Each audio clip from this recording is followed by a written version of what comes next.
حدیث شریف میں آتا ہے رسول اللہ صلی اللہ علیہ وسلم نے ایک دفعہ صحابہ سے فرمایا الا انبئکم باکبر الکبائر، کیا میں تمہیں کبیرہ گناہوں میں بھی سب سے بڑے کبیرہ گناہ کے بارے میں نہ بتاؤں؟ ایک تو ہم کہتے ہیں نا صغیرہ گناہ اور کبیرہ گناہ، ایک کیٹیگری شریعت میں ہے اکبر الکبائر، کبیرہ گناہوں میں بھی سب سے بڑا گناہ۔ حضور نے فرمایا الا انبئکم باکبر الکبائر، کیا میں تمہیں اکبر الکبائر، کبیرہ گناہوں میں سب سے بڑے کبیرہ گناہ کے بارے میں نہ بتاؤں؟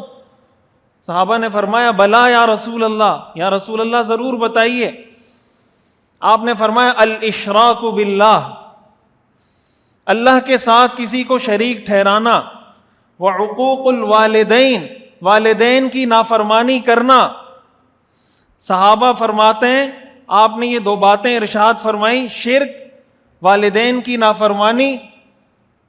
اور تیسری بات جب آپ کرنے لگے، حدیث میں آتا ہے آپ علیہ الصلوۃ والسلام ٹیک لگا کر بیٹھے ہوئے تھے، سیدھے ہو کر بیٹھ گئے، کان متکئا فجلس، آپ ٹیک لگا کر بیٹھے ہوئے تھے، سیدھے ہو کر بیٹھ گئے، اور مسلسل یہ ایک جملہ کہنے لگے وشہادۃ الزور، وشہادۃ الزور، وشہادۃ الزور، جھوٹی گواہی، جھوٹی گواہی، جھوٹی گواہی۔ صحابہ فرماتے ہیں آپ اتنا مسلسل یہ جملہ دہراتے رہے کہ ہم کہنے لگے لیتہ سکت، کاش اللہ کے رسول خاموش ہو جائیں، اتنا بڑا گناہ آپ بتلا رہے ہیں، یہ جتنی تسلسل کے ساتھ آپ بار بار کہتے جا رہے ہیں، اگر کوئی اس گناہ میں مبتلا ہو گیا وہ تو ہلاک ہو جائے گا۔ اتنے تسلسل سے حضور کہنے لگے کہ ہم تمنا کر رہے تھے کہ کاش اللہ کے رسول اب خاموش ہو جائیں، اتنا بڑا گناہ ہے یہ، شہادت الزور، جھوٹی گواہی۔ قرآن کریم میں آتا ہے وَإِذَا قُلْتُمْ فَاعْدِلُوا، کہ جب بات کرو تو انصاف سے کام لیا کرو، وَلَوْ كَانَ ذَا قُرْبَى، اگرچہ تمہارا کوئی رشتہ دار ہی کیوں نہ ہو سامنے۔ ہمارے ہاں جو ہمارا عدالتی نظام ہے، جو عدالتی سسٹم ہے،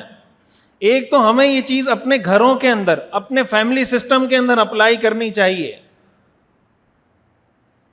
اگر کسی چیز کے بارے میں علم نہیں ہے اور آپ پھر بھی گواہی دے رہے ہیں، یہ بھی جھوٹی گواہی ہے۔ آپ کو نہیں پتا کہ اس نے اس کے پیسے دینے تھے، آپ بلا وجہ ویسے ہی گواہ بن رہے ہیں کہ ہاں دینے تھے۔ ہمارے ہاں بہت سی دفعہ ایسا ہوتا ہے نا، کوئی بھی ایگریمنٹ سائن ہوتا ہے، کسی کو بھی پکڑتے ہیں یار شناختی کارڈ کی کاپی دو، کاپی لی، ادھر سائن کروایا، اس کو پتہ ہی نہیں کس چیز پہ سائن لیا ہے مجھ سے۔ بہت سے لوگ یہ فوٹو اسٹیٹ والوں کے پاس لوگوں کی NIC کی کاپیز رکھی ہوئی ہوتی ہیں، کوئی بھی ایگریمنٹ ہوتا ہے، کوئی مل نہیں رہا ہوتا، کسی کا بھی NIC اٹھا کے اسٹیپل کر کے دے دیتے ہیں، بھائی چلو ہو گیا تمہارا کام۔ اس کو پتہ ہی نہیں ہے جس کی کاپی آپ لگا رہے ہیں، کیا آپ نے اس سے اجازت لی ہے؟ کل کو اس نے عدالت میں گواہی دینی ہے، اس کو پتہ ہی نہیں، اور آپ نے اس کی کاپی لگا کے اسٹیپل کر کے آگے جمع کروا دی۔ تو یہ جو کہا جاتا ہے کہ آپ کے NIC کی کاپی کسی کو دیں تو کراس کر کے دیں، اس کو صرف دنیا داری نہیں سمجھیں، یہ دین کا حکم ہے، یہ شریعت ہے۔ یہ شریعت اس لیے کہ اگر آپ کراس کر کے نہیں دے رہے، اس کا مطلب یہ کہ آپ کو کوئی کسی بھی معاملے میں گواہ بنا دے گا اور آپ کو پتہ بھی نہیں ہوگا، اور آپ کی وہ گواہی جھوٹی گواہی ہوگی۔ تو یہ غفلت جس حد تک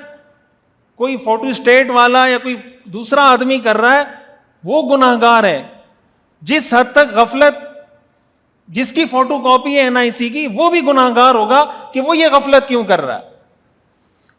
یہ جو ہمارے ہاں عجیب تقسیم کر دی گئی ہے نا دین اور دنیا کی، کہ یہ دین ہے یہ دنیا ہے، بیڑا غرق کر دیا ہے سارے دین کا ہم نے۔ صرف 5 6 8 10 چیزوں کا نام رکھ لیا ہے دین، داڑھی، ٹوپی، پگڑی، نماز، حج، روزہ، زکوٰۃ، قربانی، ان 10 15 چیزوں سے آگے ہمارا دماغ چلتا نہیں ہے۔ اب یہ کسی کے دماغ میں آئے گا کہ یار NIC کی کاپی کسی کی ڈاکومنٹ کے ساتھ اسٹیپل کرنا، اس میں بھی جائز ناجائز ہوتا ہے، اس میں بھی حلال حرام ہوتا ہے، اس میں بھی ثواب اور گناہ ہوتا ہے، کیا اس کو ہم دین کا حصہ سمجھتے ہیں؟ تو اپنے فیملی اس چیز کو بھی دیکھا کریں. کہیں پر اگر آپ کسی ایگریمنٹ پہ سائن کر رہے ہیں, کسی اسٹامپ پیپر پہ سائن کر رہے ہیں, کسی جگہ گواہ بن رہے ہیں, ان سے پوچھ لیں یہ کس چیز کا گواہ بن رہا ہوں میں, مجھے بتا تو دیں کیا ایگریمنٹ کرنے جا رہے ہیں آپ.